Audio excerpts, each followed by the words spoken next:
Kuna hali ambayo nimepata katika maisha ya watu wengi, wakati ambapo wameenda katika makanisa na wakatoa dhabihu ama sadaka zao, ili waweze kutoka katika hali fulani wanayoipitia, ama wameumia mioyoni kwa ajili baada ya hizo ibada ambao wamezifanya, msaada haujapatikana.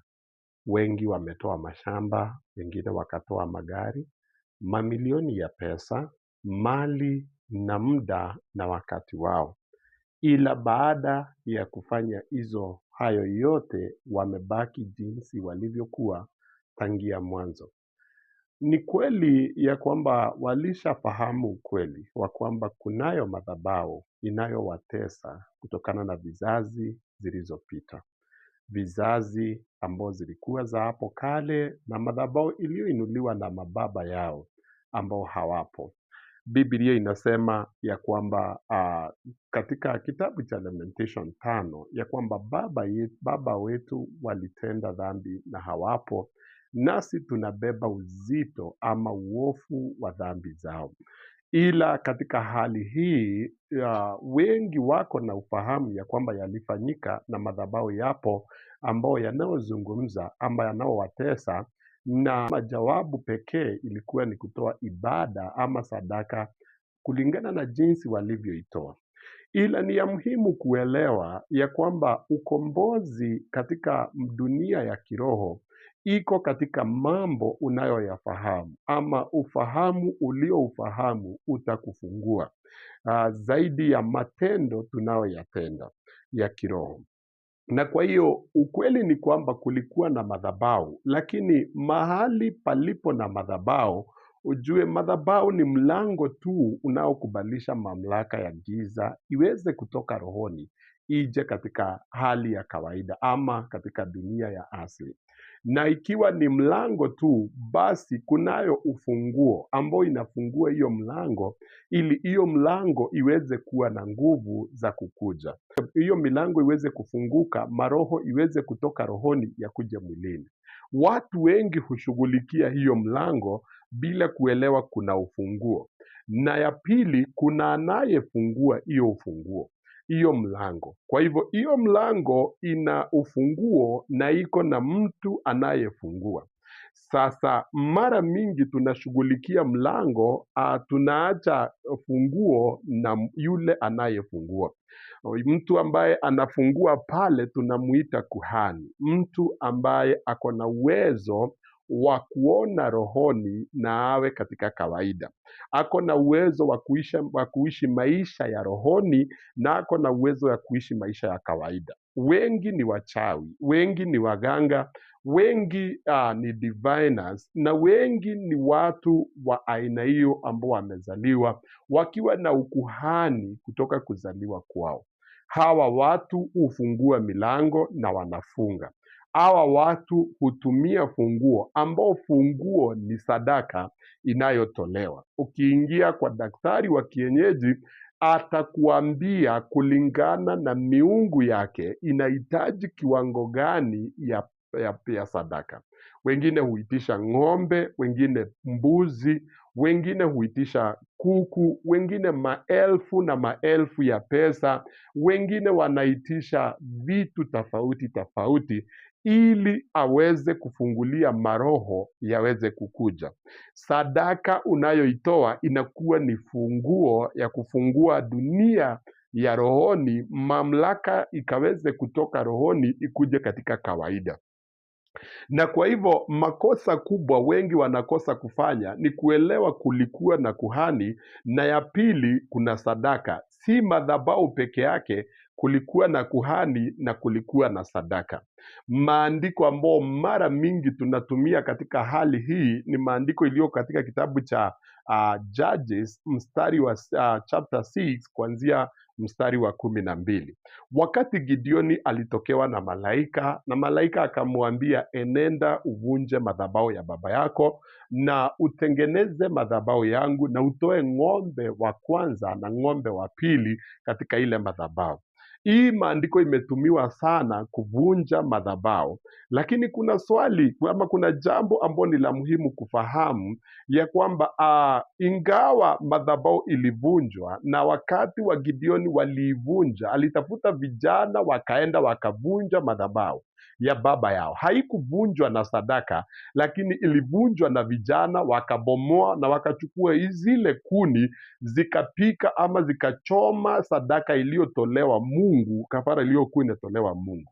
Sasa ni ya muhimu kuelewa, wengi wamevunja madhabahu ama wametoa sadaka za kuharibu madhabahu, lakini ukweli ni kwamba kuna kuhani. Kuhani ni mchawi, kuhani ni mganga, kuhani ni yule aliyesababisha hayo mambo yafanyike, na hiyo inakuwa ni shida kubwa, sababu kama bado kuhani yako, ukiharibu madhabahu yake atairejesha.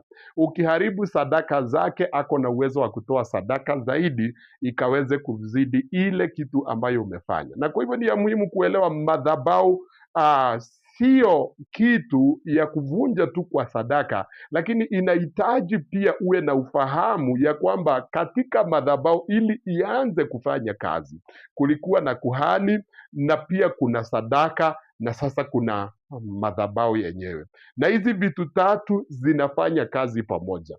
Ukishughulikia moja uache zingine bado zitabaki. For example, kuna watu ambao wanapigwa na sadaka iliyotolewa kwa madhabahu kinyume na wao.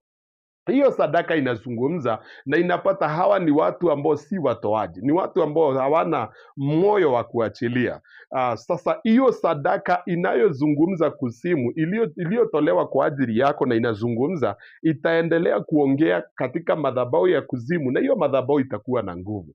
Kuna watu wengine ambao wameshatoa sadaka, lakini ukweli ni kwamba kuhani aliyesababisha hayo yafanyike bado ako hai na anazidi kufanya mambo yake.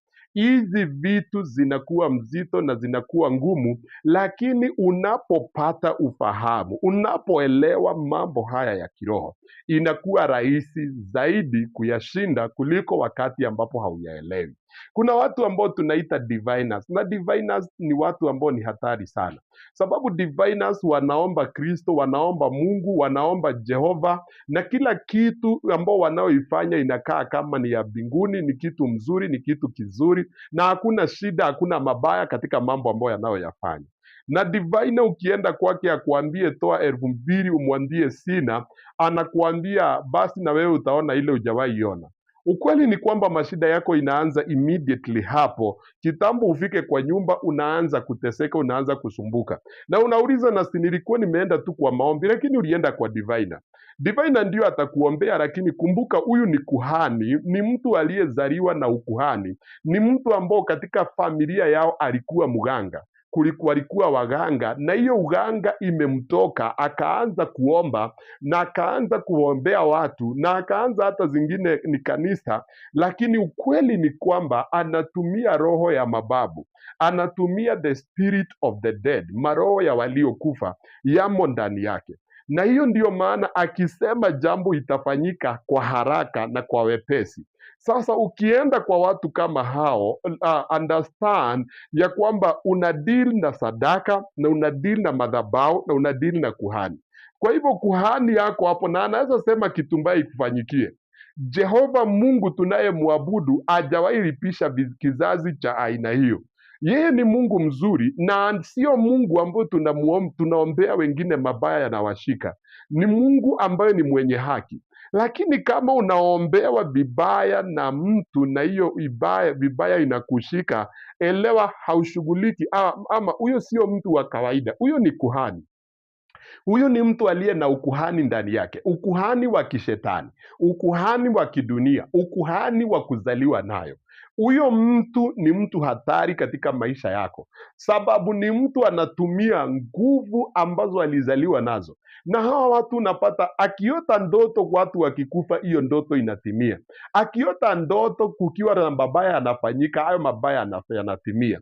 Lakini hata maisha yao yenyewe wako katika maisha ya ufukara, maisha ya mashida, maisha ya kung'ang'ana, na hiyo inakuambia ya kwamba roho inayotumika ndani yake ni ukuhani ambao umetokana na mababu, sababu kama maisha anayoyaishi kwa kweli yanakaa ya mganga, lakini ni Mkristo. Kwa kweli yanakaa ya mganga, lakini yako kanisani.